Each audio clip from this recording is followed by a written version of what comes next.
मैं आपको coordination chemistry पढ़ा रहा हूँ और मैंने आपको पिछले लेक्चर में कोऑर्डिनेशन कंपाउंड क्या होते हैं, सेंट्रल मेटल क्या होते हैं, लिगेंड क्या होते हैं, कोऑर्डिनेशन नंबर क्या होती है, ये सारी बातें मैं आपको पिछले लेक्चर में बता चुका हूँ। आज हम बर्नर्स थ्योरी पढ़ेंगे फॉर कोऑर्डिनेशन कंपाउंड की। बर्नर्स थ्योरी एक साइंटिस्ट थे अल्फ्रेड वर्नर, उन्होंने दी थी। तो अल्फ्रेड वर्नर के लिए हम फादर ऑफ कोऑर्डिनेशन केमिस्ट्री कहते हैं। ये फर्स्ट केमिस्ट थे जिन्हें 1913 में नोबेल प्राइज मिला था। तो इन्होंने ये देखा कि जब हम COCl3 की अमोनिया से रिएक्शन करा रहे हैं तो कुछ हमें कॉम्प्लेक्स मिले, COCl3 6NH3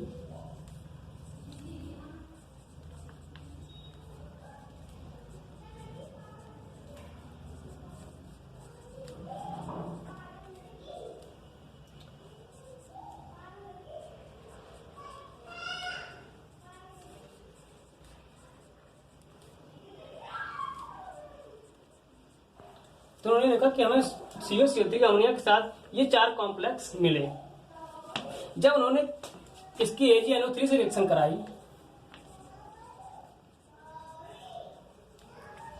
एक्सिस में, तो इन्होंने देखा कि यहाँ पर 3 AgCl मिल रहे हैं। यहाँ उन्होंने देखा इन्हें 2 AgCl और यहाँ पर 1 AgCl और यहाँ पर कोई भी इन्हें AgCl नहीं मिला। तो उन्होंने देखा कि यहाँ पर तो सारे Cl3 हैं, तो यहाँ हमें भी यहाँ पे 3 मतलब Cl3 मिलने चाहिए। तो उन्होंने ये देखा कि यहाँ पर 3 AgCl मिल रहे हैं, यहाँ पर 2 AgCl मिल रहे हैं, यहाँ पर 1 AgCl, यहाँ पर कोई भी AgCl की प्रेसिपिटेशन नहीं हो रही है। तो अब इन्होंने थोड़ा अनुमान लगाया कि जो Cl प्रेसिपिटेट हो रहे हैं वो फ्री Cl होंगे और जो Cl प्रेसिपिटेट नहीं हो रहे हैं वो किसी ना किसी वे के द्वारा मेटल से अटैच्ड होंगे। तो उन्होंने और ये सोचा, फिर इनके स्ट्रक्चर के बारे में और जानकारी ली और उन्होंने ये भी देखा कि जो मेटल है कोबाल्ट +3, इसकी जो कोऑर्डिनेशन नंबर जो है वो इन सारे केस में 6 ही आ रही है। अब वो NH3 के साथ हो सकते हैं और Cl के साथ हो सकते हैं। अब आप यहां देख लीजिए, यहां पर 3 Cl निकल रहे हैं, इसका मतलब यहां पर जो मेटल जो अटैच्ड होगा वो 6NH3 के साथ अटैच्ड होगा। यहां आप देख लीजिए, यहाँ 2 Cl निकल रहे हैं, इसका मतलब ये है कि 5NH3 जो है मेटल से अटैच्ड होंगे और एक Cl अटैच्ड होगा। यहाँ सिर्फ 1 AgCl निकल रहा है, इसका मतलब 4NH3 जो है अटैच्ड होंगे मेटल से और 2 Cl अटैच्ड होंगे। और यहाँ पर कोई भी AgCl नहीं निकल रहा है, ये प्रेसिपिटेट हो रहा है, इसका मतलब ये है कि यहाँ पर कोई भी फ्री Cl नहीं है। ठीक है, तो इन कंपाउंड की स्ट्रक्चर के बारे में उन्होंने एक थ्योरी दी जिसे बर्नर्स थ्योरी कहते हैं। वो थ्योरी क्या है, आइए हम उसे देखते हैं। Werner's theory of coordination compound. In 1893, Werner proposed a theory of coordination compound to explain the structure and formation of compound. जो वर्नर ने थ्योरी दी थी वो कोऑर्डिनेशन कंपाउंड के स्ट्रक्चर और उनके फॉर्मेशन को बेस पर दी थी कि उनके स्ट्रक्चर क्या है और किस तरह से फॉर्मेशन हो रहा है उनका। और उन्होंने ये बताया था, Werner propose that metal have 2 types of valency, कि मेटल की जो है वो 2 प्रकार की वैलेंसी होती है, एक प्राइमरी वैलेंसी होती है और एक सेकेंडरी वैलेंसी होती है। तो जो प्राइमरी वैलेंसी होती है वो ऑक्सीडेशन नंबर होती है,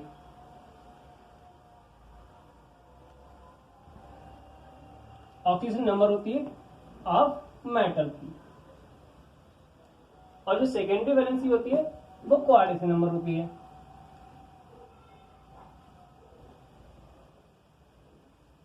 वो कोऑर्डिनेशन नंबर होती है। दूसरी बात, ये आयोनाइजेबल होती है,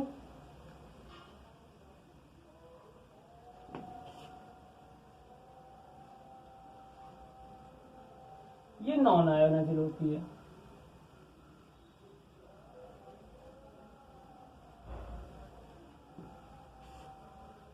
is satisfy by only negative ion, जबकि ये जो है वो सेटिस्फाई होती है नेगेटिव आयन या न्यूट्रल स्पीशीज के द्वारा।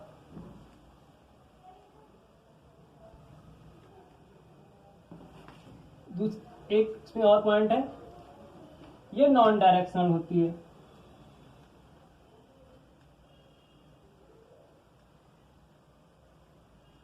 ये डायरेक्शनल होती है।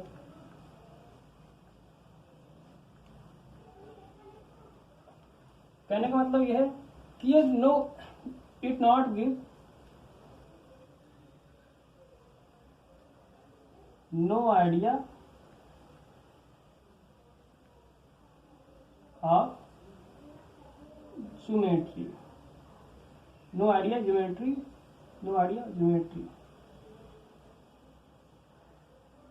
ऑफ कोऑर्डिनेशन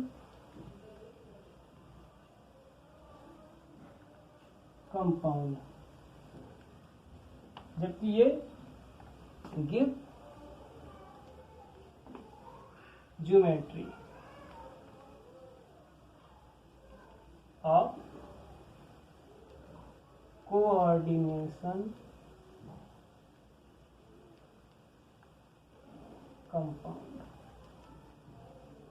जो प्राइमरी वैलेंसी होती है वो क्वाड्रेटिक कंपाउंड की कैसी ज्योमेट्री है इसके बारे में नहीं बताती है, जबकि सेकेंडरी वैलेंसी है वो हमारी क्वाड्रेटिक कंपाउंड की क्या ज्योमेट्री है इसके बारे में बताती है।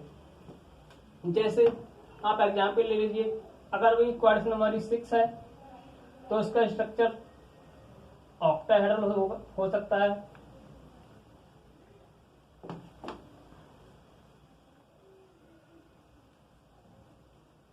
या ट्राइगोनल प्रिज्मेटिक हो सकता है, या अगर हमारी कोऑर्डिनेशन 4 है तो उसका स्ट्रक्चर टेट्राहेड्रल हो सकता है,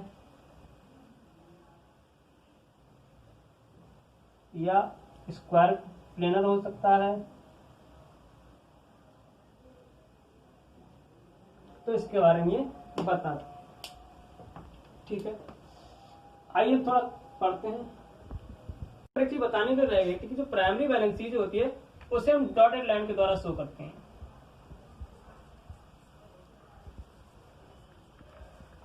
और जबकि सेकेंडरी वैलेंसी होती है उसे हम सॉलिड लाइन के द्वारा दिखाते हैं। आइए हम कुछ एग्जाम्पल करते हैं जिसमें प्राइमरी वैलेंसी और सेकेंडरी वैलेंसी निकालते हैं। ये कंपाउंड है हमारा क्वाड्रेटिक कंपाउंड। अगर मैं आपसे इससे निकलवाऊं इसमें कि इसमें प्राइमरी वैलेंसी क्या है सेकेंडरी वैलेंसी क्या है तो आप थोड़ा कंफ्यूज हो जाएंगे, क्योंकि ओल्ड फॉर्मूला है ये। तो बर्नर्स ने इसी तो वर्क किया था, तो उन्होंने ये देखा कि इसका ये फॉर्मूला यह ना होकर ये वाला फॉर्मूला है।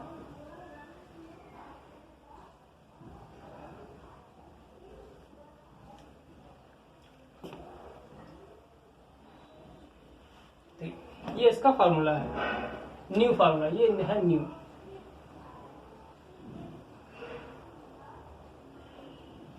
अगर आपको ये ना देकर ये दे दे तो भी आप देख लेंगे। चलिए हम इससे निकालते हैं इसकी प्राइमरी वैलेंसी क्या होगी।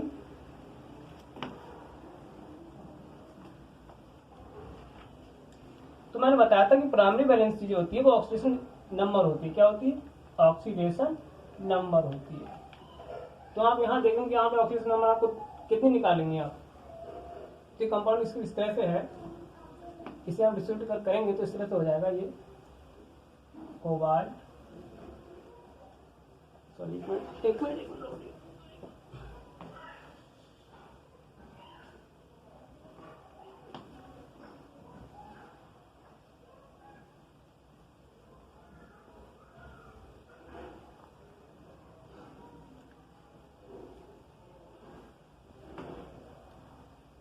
ठीक है।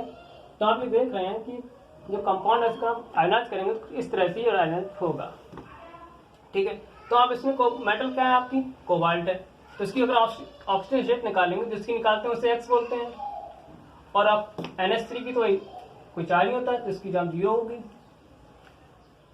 और आप ऊपर देखिए इसके कोऑर्डिनेट स्क्वायर के ऊपर क्या आएगा, ये +3, तो यहाँ पर इसकी जो ऑक्सीजन आ गई वो आ गई +3।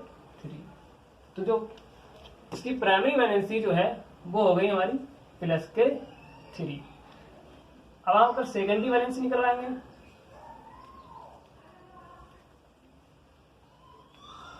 सेकेंडरी वैलेंसी, तो सेकेंडरी वैलेंसी जो होती है वो कोऑर्डिनेशन नंबर होती है।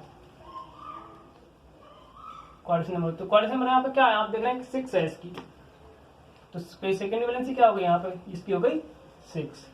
तो अब एक यहाँ पर हम ये भी कह सकते हैं जो सेकेंडरी वैलेंसी होती है वो कोऑर्डिनेशन नंबर, वो कोऑर्डिनेशन स्फीयर के अंदर लिखी हुई होती है, जबकि प्राइमरी वैलेंसी होती है वो ऐसा नहीं कि बाहर लिखी हुई हो, जो बाहर लिखी हुई है मतलब वही उसकी प्राइमरी वैलेंसी है। इसका एक दूसरा एग्जाम्पल ले लीजिए,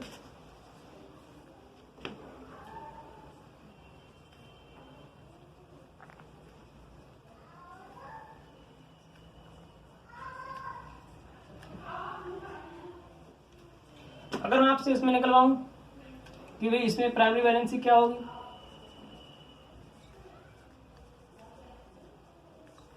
तो वही मेटल की आप ऑक्सीडेज स्टेट निकाल लीजिए, उसी तरह से आप इसे डिस्ट्रीब्यूट कर लीजिए आयोनाइज करके।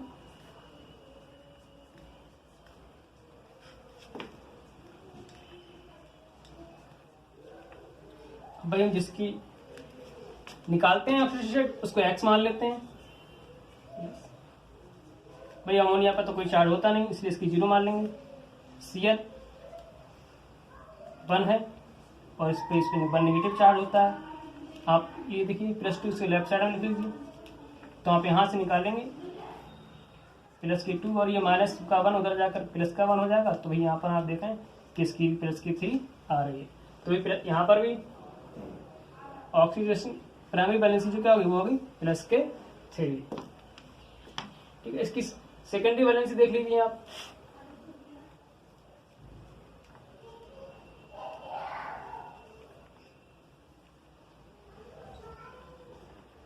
सेकेंडरी वैलेंसी क्या है, सेकेंडरी वैलेंसी कोई कोऑर्डिनेशन नंबर होती है।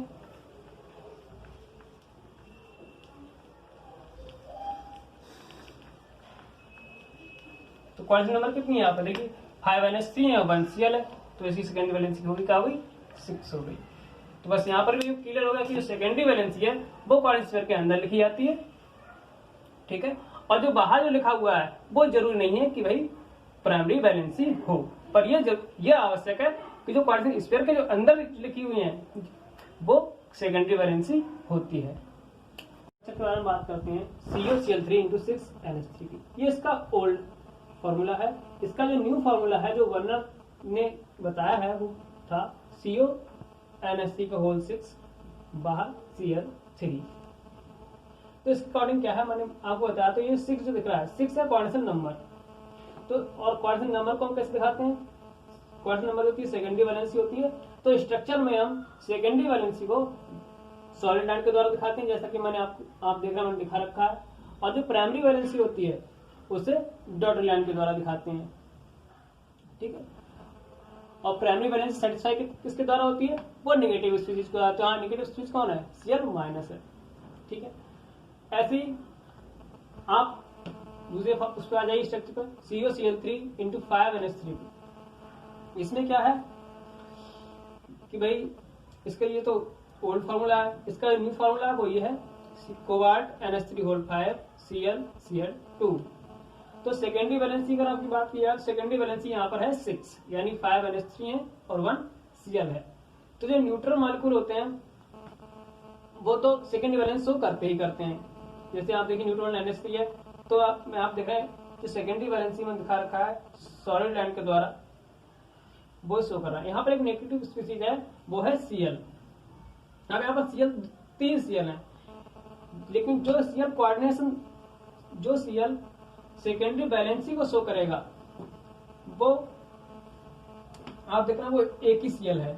इसका मतलब ये Cl सेकेंडरी वैलेंसी भी शो कर रहा है और प्राइमरी वैलेंसी भी शो कर रहा है। तो सेकेंडरी वैलेंसी प्राइमरी वैलेंसी दोनों शो कर रहा है, तो इसे हम दोनों लाइन के द्वारा दिखाएंगे, सॉलिड लाइन के भी द्वारा और डॉटेड लाइन के भी द्वारा।